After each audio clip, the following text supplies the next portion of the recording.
Hello everybody and welcome.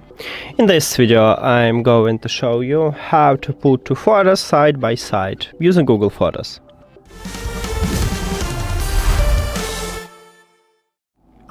You have to start by opening Google Photos application.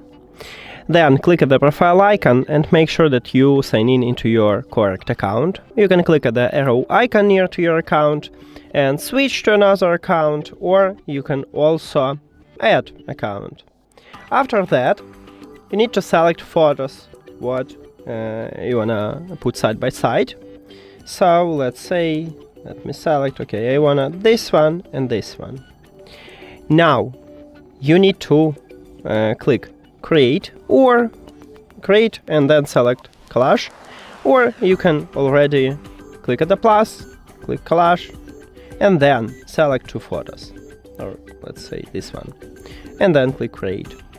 And right here, as you can see, by default we have it side by side. You can just select you want to set them vertical or horizontally.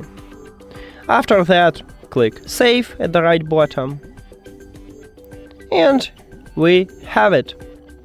So that's it. Thank you for watching this video. If you found it helpful, please consider subscribing to the channel and leave the like on the video. See you later.